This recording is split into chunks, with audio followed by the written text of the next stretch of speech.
क्यों कंगाल हो गए मुकेश अंबानी के भाई अनिल अंबानी। दोस्तों, एक समय अनिल अंबानी पूरी दुनिया के छठे सबसे अमीर आदमी हुआ करते थे, लेकिन उनके ऊपर ऐसी क्या मुसीबत आई कि आज अनिल अंबानी पूरी तरह से बर्बाद हो गए। तो दोस्तों, चलिए जानते हैं आज की इस वीडियो में। बस आप बने रहिए हमारे साथ इस वीडियो के अंत तक। दोस्तों, जब धीरू भाई अंबानी ने रिलायंस इंडस्ट्री को शुरू किया था, तब यह कंपनी बहुत तेजी से आगे बढ़ रही थी, जिसकी वजह से जब साल 2002 में धीरू भाई अंबानी की हार्ट अटैक की वजह से 69 साल की उम्र में मौत हुई, तब उन्हें फोर्ब्स ने वर्ल्ड का 138वां सबसे अमीर आदमी का खिताब दिया था। यानी कि धीरू भाई अंबानी पूरी दुनिया का 138वां सबसे अमीर आदमी बन गए थे। लेकिन जब उनकी डेथ हुई तो उसके बाद से दोनों भाइयों में विवाद होने लगे, जिसकी वजह से दोनों भाइयों में बंटवारा हो गया।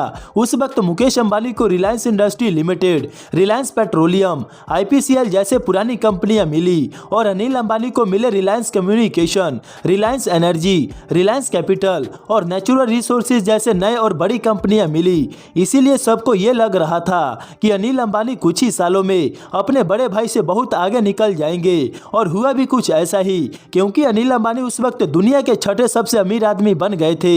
लेकिन कुछ समय के बाद अनिल अंबानी की अर्श से फर्श पर गिरने की कहानी शुरू हो गई। अनिल अंबानी को शुरू से ही टेलीकॉम बिजनेस में इंटरेस्ट था, क्योंकि उन्हें भी पता था कि आने वाले समय में इसकी मांग बहुत ज्यादा होगी। रिलायंस कम्युनिकेशन को जब 2002 में रिलायंस इन्फोकॉम के नाम से शुरू किया गया, तब उन्होंने सीडीएम को चुना। लेकिन यह टेलीकॉम लोगों को सिर्फ 2G और 3G की स्पीड देती थी। वहीं मार्केट में 4G 5G आने की वजह से लोगों ने 4G 5G को अपनाना शुरू कर दिया, जिससे कि रिलायंस कॉम घाटे में जाने लगी। और इसी को मार्केट में बैलेंस बनाए रखने के लिए अनिल अंबानी ने बैंकों से लोन लेना शुरू कर दिया, और 2008 तक रिलायंस कॉम के ऊपर 25,000 करोड़ से भी ज्यादा कर्ज हो चुका था। लेकिन उसके बावजूद भी अनिल अंबानी बहुत ऐशो आराम की जिंदगी जीते थे। उन्हें पार्टीज बहुत पसंद थी। धीरे धीरे अनिल अंबानी पर और भी ज्यादा कर्ज बढ़ता गया। जब मुकेश अंबानी और अनिल अंबानी में बंटवारा हुआ था, तब कोर्ट ने 5 साल का नॉन एग्रीमेंट पेपर साइन करवाया था, और जब ये साल 2010 में खत्म हुआ, तब उसके बाद से मुकेश अंबानी ने साल 2016 में 4G के स्पीड से जियो को लॉन्च किया। तो फिर उस वक्त मार्केट में सभी कंपनियां जियो के सामने रिलायंस कॉम के साथ साथ और भी कई कंपनियां फीकी पड़ गई। और एक समय ऐसा भी आया जब एरिसा ने रिलायंस कॉम के ऊपर 1100 करोड़ उधारी लेने का मुकदमा दर्ज करवाया।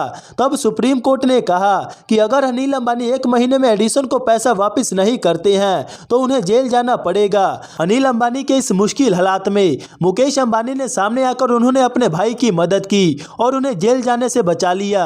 अनिल अंबानी ने चाइना के 3 कंपनियों से भी कर्ज लिया था, जिसके कारण वो और भी ज्यादा कर्ज में डूबते चले गए। और साल 2020 में अनिल अंबानी ने लंदन के एक कोर्ट में खड़े होकर यह भी कहा था कि अभी के समय मेरी नेटवर्थ 0 है। हालांकि अभी भी कई लोगों का यह मानना है कि अनिल अंबानी के पास आज भी बहुत ज्यादा पैसा है, जिसे उन्होंने छुपा कर रखा है। लेकिन दोस्तों, आपका इसके बारे में क्या कहना है, हमें कमेंट सेक्शन में जरूर बताएं, और इस वीडियो को लाइक करके चैनल को सब्सक्राइब कर लें।